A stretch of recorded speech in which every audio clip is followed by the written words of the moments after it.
အရာအားလုံးကိုကျမတို့ကကိုရှိကိုရောက်လာဖို့ attract လုပ်ဖို့ဆိုတဲ့အခါကျရင်တွန်းလေ push လုပ်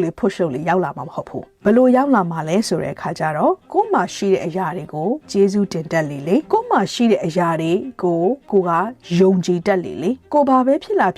ဒါတွေကကိုယ့်အတွက်ကောင်းမှုဖြစ်လာတာပါဆိုတဲ့ယုံကြည်တဲ့စိတ် certainty အမှောင်နဲ့ရောက်နေအောင်မှာအဲ့စိတ်ဘာမဆိုဆင်ပြေသွားမှာပါဆိုတဲ့အဲ့ဒီ certainty ကအရာအလုံးကိုဆွဲဆောင်မှုပေးတယ်We are coming back to 0 degree. 0 degree မှာဆို 0 ဆိုရင် nothing. 0ကဘာမှမရှိဘူး။ 0ကိုလူတော်များများကအထင်သေးကြတယ်။3ညဘာမှမရှိဘူး။ဒါပေမဲ့တကယ်တမ်းကကြတော့0ကငြိမ်ချလိုက်ပြီဆိုတဲ့အခါကျရင်0မှာအကုန်တက်လာတယ်။0မှာကိုယ့်ရဲ့ညင်တွေတက်လာတယ်။0မှာကိုပြင်ရမယ့်အရာတွေတွေ့လာတယ်။0မှာကို resolve မလုပ်ရသေးတဲ့ emotion တွေကိုမဖြေရှင်းရသေးတဲ့ emotion တွေတွေ့လာတယ်0 degree မှာကိုဒေါသတွေတွေ့လာတယ်0 degree မှာလူတွေကိုမကျေနပ်တဲ့စိတ်တွေတွေ့လာမယ် So we are going back to 0 degree So you gotta be ready for that ဒီမိမိနဲ့ကတကယ်ကို fast ဖြစ်တဲ့ energy နဲ့ကျမတို့သွားနေတဲ့အတွက်ကြောင့်မို့ကိုယ့်ရဲ့ခန္ဓာကိုယ်ရှိကိုအမြဲတမ်းပြန်လာဖို့လိုတယ် It demands movement နင်ဘာတွေ movement တွေလုပ်ပေးနိုင်တယ်လဲနင်ဘာတွေနင်ဘဝမှာအရွေးတွေလုပ်ပေးနိုင်တယ်နင်ဘ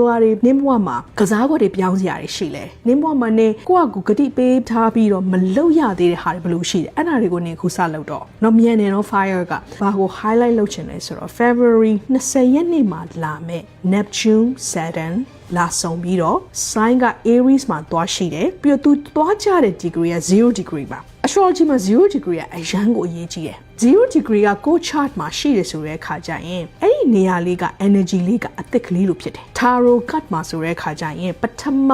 ဦးဆုံးထွက်လာတဲ့ card က the fool ကသူက